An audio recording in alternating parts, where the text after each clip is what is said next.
আচ্ছা, আজকে আমরা পরিমিতির পাঠে যাব। পরিমিতিতে ঘনবস্তুর মধ্যে গোলকের পাঠ আজকে আমরা করব। গোলক হচ্ছে এক রকমের ঘনবস্তু। গোলকের উদাহরণ তোমরা অনেকেই দেখেছো, বল নিয়ে তোমরা খেলেছো যখন, ক্রিকেট বল, ফুটবল, তার আকৃতি সেটি গোলকের আকৃতি। তো গোলক তাহলে কাকে বলে, সংজ্ঞাটা কি? গোলক আমরা দেখেছি, কিন্তু গোলকের সংজ্ঞাটা কি, কিভাবে আমরা গোলক তৈরি করতে পারি? যদি একটা অর্ধবৃত্তাকার চাকতি নেওয়া যায়, তার ব্যাসার্ধ যাই হোক না কেন, এই তাকে যদি তার ব্যাস বরাবর ব্যাসকে গুণনক্ষ ধরে যদি আমি তাকে ঘোরাই, তাহলে যে ঘনবস্তু তৈরি হয় তাকে আমরা গোলক বলি। এই যে এখানে এখানে সংজ্ঞাটি লেখা আছে, একটি অর্ধবৃত্তাকার চাকতিকে তার ব্যাসকে ঘূর্ণন অক্ষ করে ঘূর্ণন করা হলে যে ঘনবস্তু তৈরি হয় তাই গোলক। এবং এখানে আরেকটা কথা লেখা রয়েছে, গোলক নয়। এই গোলক লয়কার যখন হয় তখন সেটা হয়ে যায় বিষ্ণুর বাসস্থান, গোলকধাম। গোলক, এটা উচ্চারণ হওয়া উচিত গোলক। যাই হোক, এই গোলক এটা কিন্তু একমাত্র ঘনবস্তু যার একটি মাত্র তল রয়েছে। গোলক হচ্ছে একমাত্র ঘনবস্তু যার একটি মাত্র তল রয়েছে, এবং এই তলটি হচ্ছে বক্রতল। এই দুটো বিষয় কিন্তু একটু মাথায় রাখতে হবে, এই কারণেই যে এই রকম কথা দিয়ে কিন্তু একটা শূন্যস্থান আসতে পারে। সুতরাং এইটা মাথায় রাখতে হবে যে গোলক হচ্ছে একমাত্র একতল বিশিষ্ট ঘনবস্তু, এবং গোলকের একটি তল, যে তলটা রয়েছে একতল বিশিষ্ট ঘনবস্তু, সেই একটি তল কিন্তু বক্রতল। এই কথা দুটো মাথায় রাখতে হবে। এখন তাহলে আমরা একটু এই গোলকের বিভিন্ন রকম পরিমাপ, সমগ্র তলের ক্ষেত্রফল, আয়তন, এইগুলো আমরা কিভাবে ব্যবহার করব, কিভাবে আমরা পাবো? আচ্ছা, একটা জিনিস কিন্তু মাথায় রাখতে হবে, যে অর্ধবৃত্তাকার চাকতিটাকে আমরা ঘোরাবো, তার যে ব্যাস, সেই ব্যাসটাই কিন্তু গোলকের ব্যাস হবে। এখন এই অর্ধবৃত্তাকার চাকতির ব্যাসার্ধ যদি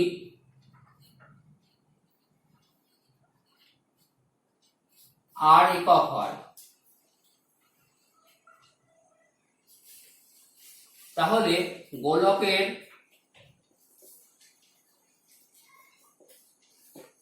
সমগ্র তলের ক্ষেত্রফল কত হবে?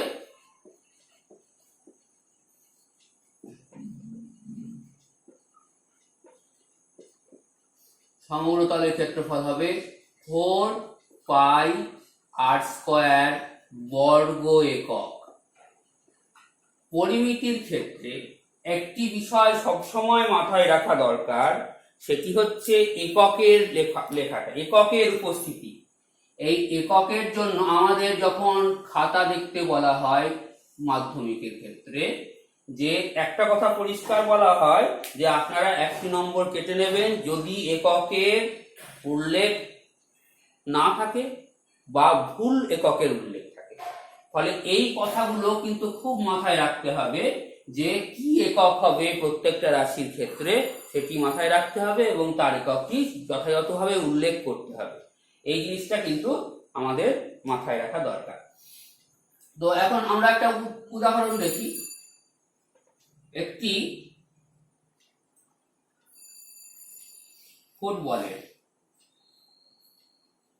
ফুটবল একটা গোলক, ব্যাস 14 সেমি হলে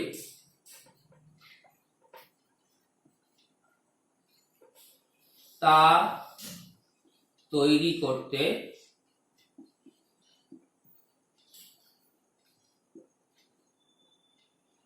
কতটা চামড়া লাগবে?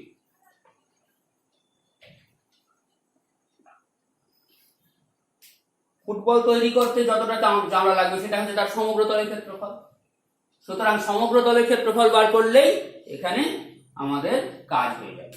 তাহলে প্রথম কথা যেটা সেটা হচ্ছে আরটা কত, আর হচ্ছে এখানে দেখো ব্যাস বলেছে 14 সেমি, তাহলে আরটা যেটা ব্যাসার্ধ সেটা 14/2 সেমি, মানে 7 সেমি হবে ব্যাসার্ধ।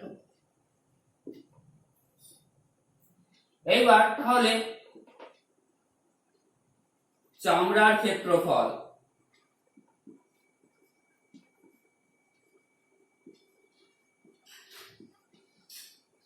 সমান হচ্ছে সমগ্র তলের ক্ষেত্রফল।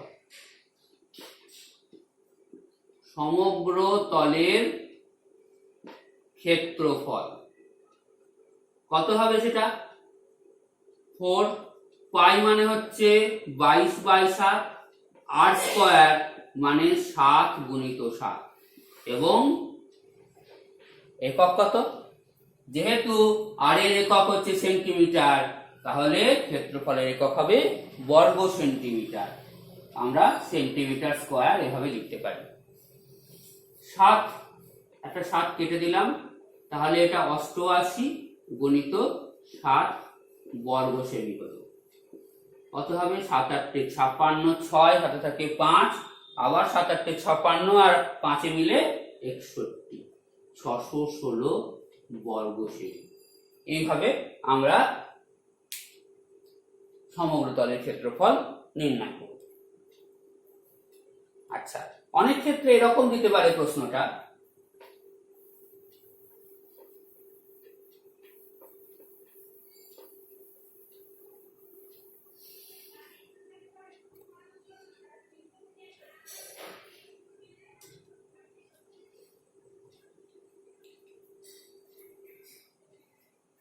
এবার বলছে পরের অঙ্কটা দেখো, বলছে লোহার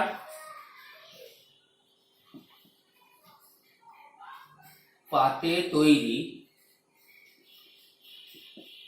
একটি গোলকের, মানে ফাঁপা গোলকের ব্যাস 28 সেমি, প্রতি বর্গ সেমি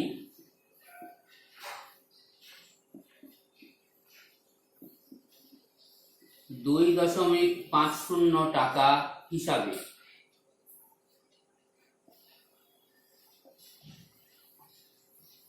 গোলকটি তৈরি করতে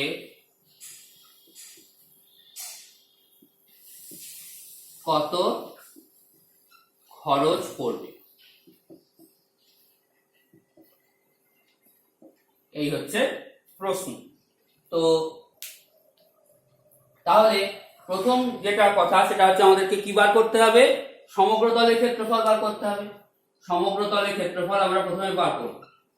এখানে ব্যাস বলেছে 28 সেমি, তাহলে ব্যাসার্ধ হবে 14 সেমি, তাহলে সমগ্র তলের ক্ষেত্রফল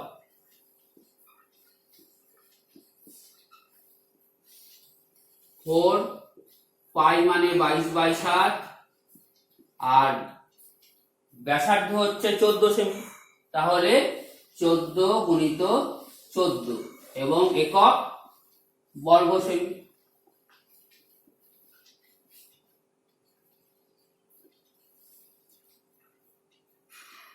চার দুগুণে 8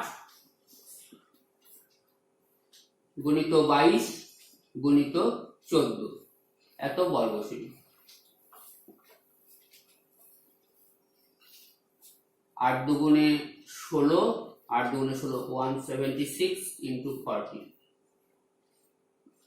বর্গ সেমি।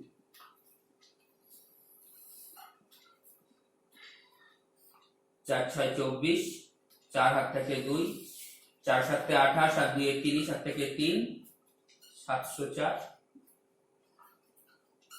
176। তাহলে 2 4 6 4 বর্গ সেমি, এটা হলো সমগ্র তলের ক্ষেত্রফল। এইবার তার মানে হচ্ছে এতটা পরিমাণ লোহার পাত লেগেছে এই গোলকটি তৈরি করতে। তাহলে এবার প্রতি বর্গ সেমি 2.5 টাকা হিসাবে এই বলটি তৈরি করতে খরচ কত লেগেছে। তাহলে খরচ হচ্ছে যত বর্গ সেমি ওর ক্ষেত্রফল তাকে প্রতি বর্গ সেমিতে খরচ দিয়ে গুণ করে দিতে হবে টাকা। কিভাবে গুণটা করবে দেখো, 2.5 টাকা মানে কি, এটা ডবল হবে এখানে, আর এটার জন্য অর্ধেক হবে। তাহলে এটার জন্য ডবল যদি হয় 4 দুগুণে 8, 6 দুগুণে 12, 4 দুগুণে 8, 9, 4, এটা হচ্ছে ডবল। আর এবার এটার অর্ধেক, এই গোটা জিনিসটা যোগ করলে যেটা হয় সেটাই উত্তর হবে। কত হবে? 8 আর 2 এ 10, 8 থেকে 1, 3 আর 2 এ 5 আর 1 এ 6, 9 আর 2 এ 11, 4 আর 1 এ 5 আর 1 এ 6, এই টাকাটা খরচ হবে। তাহলে এইটাই হবে উত্তর। আচ্ছা, এইবার গোলকের ক্ষেত্রে যে শুধুমাত্র সমগ্র তলের ক্ষেত্রফল আছে তা তো নয়, আরো একটা বিষয় রয়েছে গোলকের ক্ষেত্রে। গোলকে যেটা পরিমাপ করা যায় সেটা কি? সেটা হচ্ছে গোলকের আয়তন। অর্থাৎ সেই গোলকটি যদি নিরেট হয় সেক্ষেত্রে তার কে তৈরি করতে উপাদান পদার্থটি কতটা লেগেছে সেটা, বা সেটি যদি ফাঁপা হয় তার ভেতরে যে পদার্থটি আছে সেটা বাতাস হতে পারে, বা সেটা অন্য কোনো তরলে পরিপূর্ণ হতে পারে, বা সেটা কোনো কঠিন পদার্থতেই পূর্ণ হতে পারে, যাই হোক না কেন সেই জিনিসটির পরিমাণ, এইটা হচ্ছে আয়তন। তাহলে আয়তন, গোলকের আয়তন, গোলকের আয়তন কত হবে?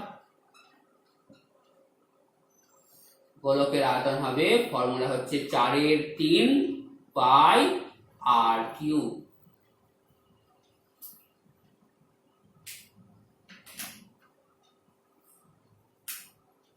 এবং ঘন একক 4/3 পাই আর কিউব ঘন একক গোলকের আয়তন। তাহলে আমরা আবার একইভাবে আমরা প্রশ্ন নিই। এবার কি ধরনের প্রশ্ন থাকতে পারে? 1 নম্বর, যে গোলকের ব্যাস 14 সেমি তার আয়তন কত? এটা হচ্ছে প্রশ্ন। তো বার করতে গেলে ফর্মুলায় ফেলে দিতে হবে। আয়তন সোজা, একদম সোজা ফর্মুলায় ফেলে দেওয়া। কত? 4/3, পাই মানে 22/7। এবার ব্যাস বলেছে 14 সেমি, মানে ব্যাসার্ধ 7 সেমি। 7 গুণিত 7 গুণিত 7 এত। এবার কি একক হবে? ঘন সেমি, সেন্টিমিটার কিউব। 7 7 কেটে গেল, উপরে 88, আর এই দুটো গুণ করলে 49, আর নিচে হচ্ছে 3, এত ঘন সেমি। 88 আর 49। আচ্ছা, এইখানে আমরা প্রথমে 8 আর 9 গুণ করব। 8 9 কত হয়? 72, 2 হাতে থাকে 7। এইবার দেখো, এই 8 এর সঙ্গে এই 9 গুণ করেছিলাম, এইবার করব কি? কোনাকুনি গুণ করব। 9 এর সঙ্গে এই 8টা গুণ করব, 8 9 72 হয়ে থাকলো এখানে। আর এবার 4 এর সঙ্গে এই 8টা গুণ করব, 4 8 32 হবে, দিয়ে যোগ করব 4 আর 7 আর 3 10। তাহলে এখানে কত বসবে? আর সাথে আছে 7, 7 মিলে কত হলো? 111। তার মানে এখানে বসলো 1 আর হাতে থাকলো 11। এইবার হচ্ছে 4 8 32, 32 আর 11 যোগ করলে কত হয়? 43। 4312 ঘন সেমি। এইটা হলো গোলকের আয়তন।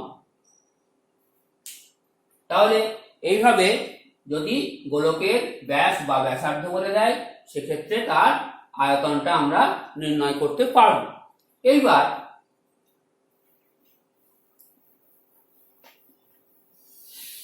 গোলকের আয়তন বার করার ক্ষেত্রে গোলকটা সবসময় নিরেট হবে তার তো কোনো অর্থ নেই। গোলকটা ফাঁপা গোলক হতে পারে, কিছুটা পুরু হয়ে ফাঁপা হতে পারে। তাহলে তার একটা, যেমন হচ্ছে যখন রিং হয়েছিল, যখন তোমরা ক্লাস 9-এ পড়েছো যে একটা রিং, বৃত্তাকার রিং, তার একটা বহির ব্যাসার্ধ ছিল, একটা অন্তর ব্যাসার্ধ ছিল। এইরকম গোলকের ক্ষেত্রেও ওই রকমই বহির ব্যাসার্ধ একটা থাকবে, একটা অন্তর ব্যাসার্ধ থাকবে। এবং গোলকটা কত পুরু হবে, পুরুত্ব কতটা হবে গোলকটার, না বড় হাতের আর মাইনাস ছোট হাতের আর, অর্থাৎ বহির ব্যাসার্ধ মাইনাস অন্তর ব্যাসার্ধ, এই দুটো বার করলে গোলকটির বিয়োগফল বার করলে গোলকটির পুরুত্ব বেরিয়ে আসবে। আর আয়তন কি হবে, আয়তন হচ্ছে যে বহির ব্যাসার্ধ দিয়ে আমরা আয়তন বার করব, তাহলে 4/3 পাই বড় হাতের আর কিউ, কিন্তু ভেতরটুকু তো ফাঁপা, কোনটুকু, এই ভেতরের গোলকটুকু, সেইটুকুর আয়তনটা আমরা বাদ দিয়ে দেবো, 4/3 পাই ছোট হাতের আর কিউ। তাহলে ফর্মুলাটা কি দাঁড়াবে, ফর্মুলাটা দাঁড়াবে 4/3 পাই ইন্টু বড় হাতের আর কিউ মাইনাস ছোট হাতের আর কিউ। এই হচ্ছে আয়তন। আচ্ছা, তো এই ধরনের একটা অঙ্ক আমরা একটু দেখবো এবার। এই যে ফাঁপা গোলক, তার একটা অঙ্ক আমরা দেখব।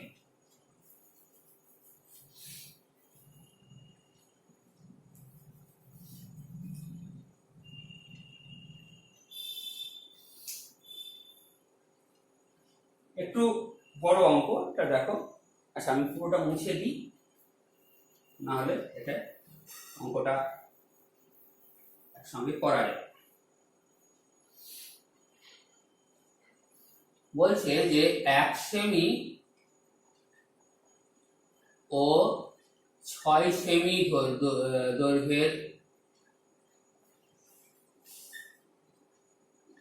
ব্যাসার্ধের দুটি নিরেট গোলক গলিয়ে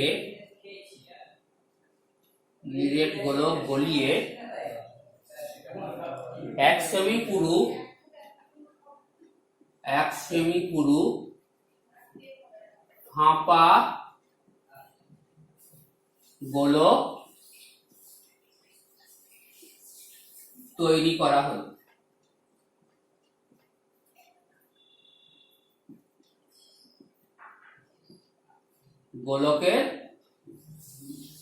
গোলকটির আয়তন কত, এই হচ্ছে প্রশ্ন। এখন এই যে 1 সেমি আর 6 সেমি ব্যাসার্ধের দুটো গোলক, তাকে গলিয়ে নতুন গোলকটা তৈরি করা হয়েছে। তাহলে এদের যে মিলিত আয়তন 1 সেমি আর 6 সেমি যে দৈর্ঘ্যের ব্যাসার্ধের দুটো ছোট গোলক, এদের মোট আয়তনটা হবে বড় গোলকটার আয়তনের সঙ্গে সমান। তাহলে বড় গোলকের আয়তন,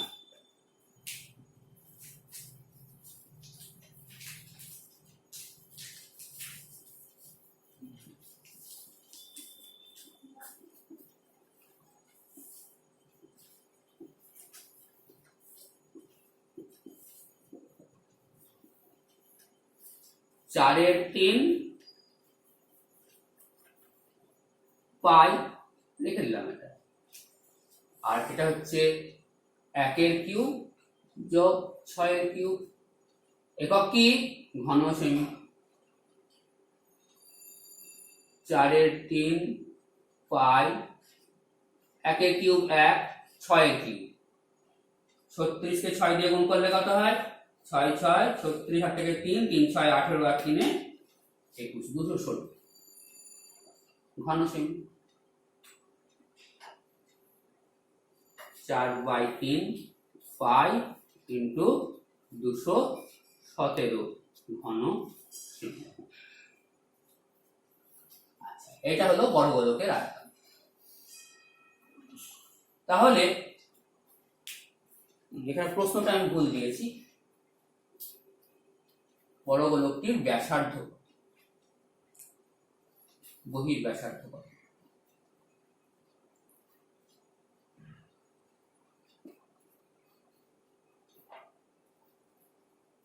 তাহলে এবার আমাদেরকে তাহলে ধরে নিতে হবে ব্যাসার্ধটা কত। ধরি গোলকটির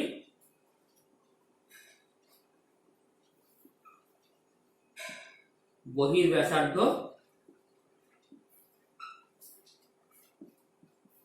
আর এককটা কি হবে?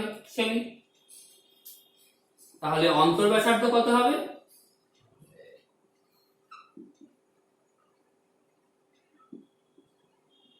r-1 semi.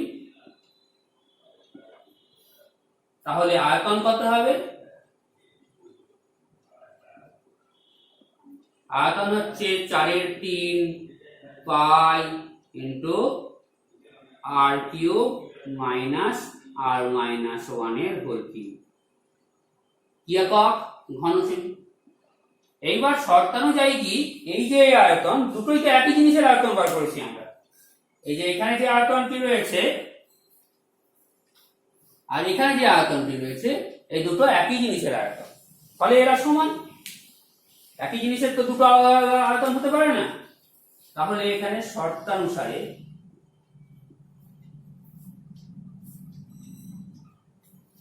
চারের 3 পাই আর কিউব, আচ্ছা এটা আমরা একটু ভেঙে নিই, minus r cube plus 3r square minus 3r plus 1 equal to 4 এর 3 পাই ইন্টু 217। আচ্ছা, এধারে 4 এর 3, এধারে 4 এর 3 কেটে গেল, এধারে পাই কেটে গেল, এখানে আর কিউব মাইনাস আর কিউব কেটে গেল, পড়ে থাকলো কে? 3r square minus 3r plus 1 equal two 217, বা 3r square minus 3r minus 216 equal to 0। 3 দিয়ে ভাগ করলে কত হবে? r square minus r minus 72 সমান 0। এবার প্রশ্নটা একটু মুছে দিই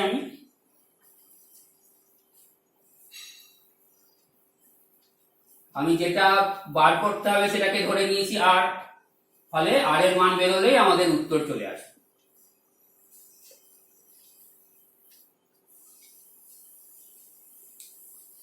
বা এইবার এই 72 হচ্ছে 8 9 72, তাহলে 8 মাইনাস 9 করলে এখানে মাইনাস 1 আসবে।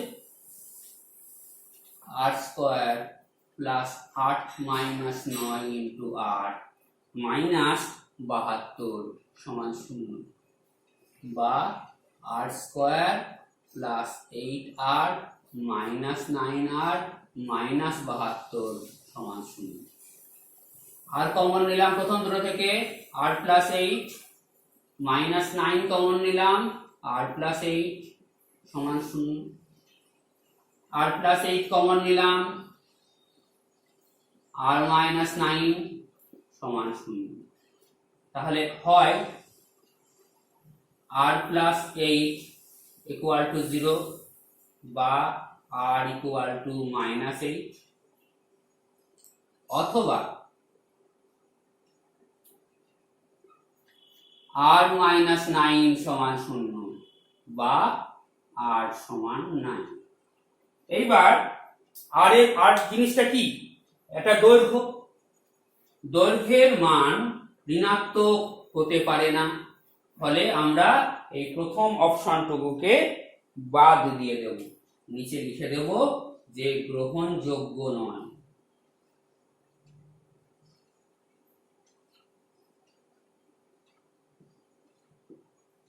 অতএব গোলকটির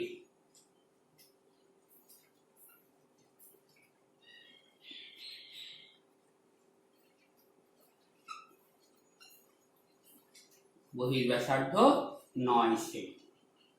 আমাদের উত্তর এখানে চলে এলো। আচ্ছা,